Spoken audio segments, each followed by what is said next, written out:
मराठवाड्यामध्ये का जाणवू लागले? बघत बघत एका 1.5 महिन्यामध्ये माजलगावच्या एका भागातून सुरू झालेलं आंदोलन मराठवाड्याच्या सर्व जिल्ह्यामध्ये बघत बघत गेलं. ही एवढी इन्स्टंट उसाची आंदोलनं का पेटताय या संदर्भातली भूमिका आपल्या सगळ्यांच्या शासनाच्या आणि प्रशासनाच्या लक्षात येणं अत्यंत गरजेचं आहे. एका बाजूला मागच्या 2-3 वर्षापासून ज्या नगदी पिकावरती आमचा शेतकरी अवलंबून आहे, ते सोयाबीन असेल, कापूस असेल, ऊस असेल, एका बाजूला याचा वाढलेला उत्पादन खर्च, सोयाबीन आणि कापसामध्ये लागणारा उत्पादन खर्च आणि उत्पादन केल्यानंतर मिळणारा त्याचा भाव आणि उत्पादन केल्यानंतर गेलेला आहे. उरला सुरला राहिला ऊस आमच्या पदरी आहे. या ऊसाच्या संदर्भामध्ये आम्हाला अपेक्षा होती किमान पातळीवर सरकारने जो उत्पादन खर्च घोषित केलेला एमएसपी तो 2680-2700 पर्यंत या राज्यातले या मराठवाड्यातले कारखाने आमच्या माती मारतील. परंतु या कारखानदाराचा षडयंत्र संबंध मराठवाड्यामधला उघडा पडला. या कारखानदाराचा हंगाम सुरू झाला. अरे गाळपाची परवानगी घेताना तुम्हाला बंधनकारक असताना सुद्धा तुम्ही काय पहिल्या उसाला किती देणार आहे हे कुठल्याही बाजार कारखान्याने जाहीर केलं नव्हतं. लक्षात ठेवा, जे कायदेशीररित्या बंधनकारक आहे, जे गाळपाचा परवाना घेताना तुम्हाला घोषित करणं बंधनकारक आहे, परंतु या सगळ्या गोष्टीला बदल तुम्ही दिली.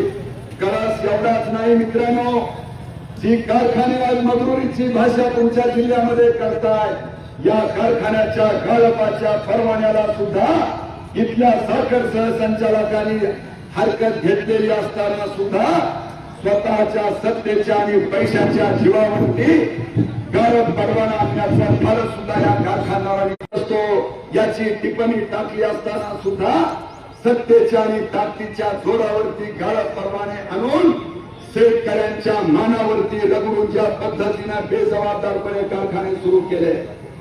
परंतु या कारखान्याला वटणीवर आणण्यासाठी या मराठवाड्यातले तरुण पुढे आले. ज्या शेतकरी बापाच्या पोटी आम्ही जर शेतकऱ्यांनी आता जर ऊसाच्या भावासाठी आंदोलन केलं नाही तर पुढे आपली प्रगत नाही आहे. हे कारखानदार पुढल्या वर्षी आपला ऐकणार नाही आहे, ही गोष्ट आमच्या लक्षात आली.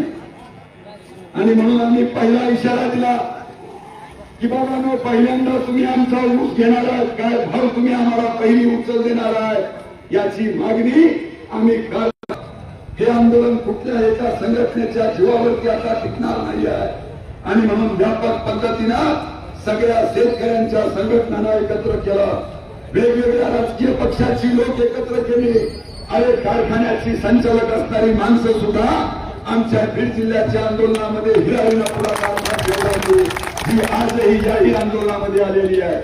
हे लोकनेते सुंदरराव सोळंकेचे डायरेक्टर असतील, ओंकारेश्वर किंवा जुना वैद्यनाथचे संचालक, सगळ्यांची एकजूट आम्ही केली. कारण कारखानदार एका केवळ ऊस उत्पादक शेतकऱ्यांना मारत नव्हता. अरे करता चोरीच्या माध्यमातून फळामध्ये तोडणाऱ्या आमच्या ऊस कामगारांचं सुद्धा शोषण एका 14-15 टनामध्ये 1.5 क्विंटल ऊस कमी करण्याचं काम हे कारखानदार पाप करताय. ह्याचा परिणाम हा ऊसतोड मजुरांना सुद्धा भोगावा लागतो, मान मालकाला भोगावा लागतो, हार्वेस्टरवाल्यांना भोगावा लागतो. आणि म्हणून ही एकजूट करताना सोळंकी असतील, या सगळ्या आमदार खासदारांचे कारखाने असताना सुद्धा बीड जिल्ह्यातल्या शेतकऱ्यांनी आणि त्या ठिकाणच्या सर्व ऊस उत्पादक शेतकरी, गाडी मालका, हार्वेस्टर मालका, ऊसतोड मजुरांनी एकजूट केली आणि त्यांना वटणीवर आणण्याचं काम केलं. आणि जोपर्यंत पहिली उठल ही आम्हाला परभणीमध्ये आलेलो आहे, हा संदेश घेऊन आम्ही आज सायखेडावरचं आंदोलन केलेलं आहे. जो सायखेडा 2500 मध्ये बोलवण करणार होता, ज्यांनी पैशापेक्षा आमच्या शेतकऱ्याच्या स्वाभिमानावरती लाथा मारल्या होत्या, शेतकऱ्यावरती बाउन्सर सोडण्याचं, आंदोलन फोडण्याचं काम करणाऱ्या सायखेड्याला सुद्धा या शेतकऱ्यांनी वटणीवर आणलं आणि 2725 ची पहिली उचल अदा केल्याशिवाय त्या ठिकाणचं आंदोलन आम्ही थांबवलं नाही. आणि म्हणून आमची कळकळीची विनंती तुम्हाला आहे की हे आंदोलन जरी इथल्या आमदारांच्या 2 आमदारांच्या कारखान्याच्या विरोधातलं असलं तरी हे आमदार आमच्या तुमच्या मतावरती आमदार झालेली आहे. आणि म्हणून आपली मागणी अतिशय रास्त आहे की ज्या पद्धतीचा प्रकार तुम्ही तुमच्या कारखान्यामध्ये करताय आणि मागच्या काही दिवसापासून मराठवाड्यातले कारखाने ज्याच्यामध्ये तुमच्या परभणी जिल्ह्यामध्ये सुद्धा अग्रेसर असणारे कारखाने आहेत. मी या ठिकाणी जमलेल्या तरुणांना अतिशय जबाबदारीने सांगणाऱ्यावरती प्रचंड खात्यात प्रमाण होणार आहे. ही बाब या ठिकाणच्या तरुणांनी अभ्यासू शेतकऱ्यांनी लक्षात घ्या. एका बाजूला एफआरपीच्या नावाखाली आपण रिकव्हरीवरती भाव निश्चित करायचा, रिकव्हरी प्रचंड मोठ्या प्रमाणात सोडायची. ज्या गंगाखेड शुगर फॅक्टरीची रिकव्हरी सुरुवातीच्या काळामध्ये मला वाटतं श्रमांना 13-14 पर्यंत होती. मान्य आहे का? 14 पर्यंत होती. 14 पर्यंत रिकव्हरी दाखवणारा कारखाना आता 10:15-10:30 वरती येतोय. हे षडयंत्र तुम्ही लक्षात घ्या. संबंध महाराष्ट्रामधल्या कारखानदारांची एकजूट झालेली आहे. ते कोण्याही पक्षाचे असतील, ते कोण्याही जातीचे असतील, परंतु कारखानदार म्हणून त्यांची जी एकजूट झालेली आहे ही एकजूट उद्या ऊस उत्पादक शेतकऱ्यांना देशोधडीला लावणारी आहे. मित्रांनो लक्षात ठेवा. म्हणून ही लढाई केवळ आत्ताच्या भावापुरती नाही आहे. त्यांनी ज्या पद्धतीने रिकव्हरीची चोरी करताय, ज्या पद्धतीनं काट्यामधली चोरी करताय, ज्यामध्ये वाहतूक आणि दळणवळणाचा वाढीव खर्च दाखवून शेतकऱ्यांना कमी 2400-2500 रुपये मिळण्याचा प्रयत्न करताय.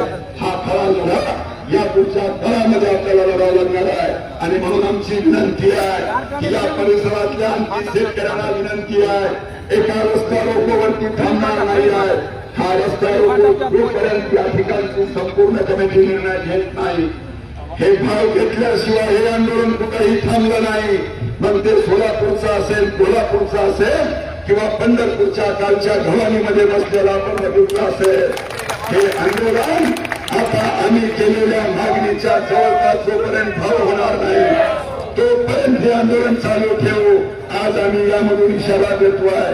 आमचा संघर्ष पोलिसांशी नाही आहे, आमचं वैर पोलिसांशी नाही आहे, आमचं वैर कुणा एका राजकीय पक्षाशी आज नाही आहे, आमचं वैर कुणाशी नाही आहे. आमची मागणी सरळ स्थिर आहे. वास्तविकतेला घेऊन आमची मागणी आहे की आमच्या उसाला किमान 3000 रुपयाची पहिली उचल तुम्ही देऊ शकता.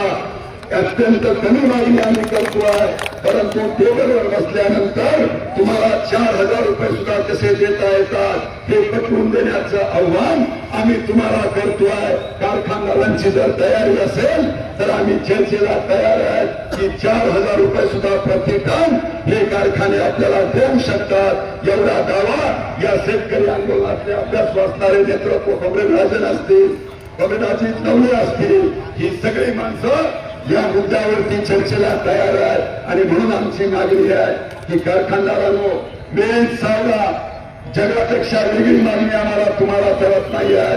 तुमच्या उजव्या डाव्या मागं पुढं सगळ्या कारखान्यांनी उसाचा भाव घोषित केलाय. केवळ घोषित नाही, पहिलं बिल सुद्धा अदा केलेलं आहे. या पार्श्वभूमीवर तुम्ही ताबडतोब बऱ्या बोलांनी आपली पाचगत होणार नाही हे लक्षात ठेवून तुम्ही ताबडतोब आज या पहिल्या उसाच्या उचलीचा भाव हा शेतकऱ्यांच्या मागणीप्रमाणे घोषित करा. अन्यथा हे आंदोलन आपल्या चव्हाट्यावर गव्हाणी लावून थांबल्याशिवाय राहणार नाही. आपली सगळ्यांची मान्यता द्या.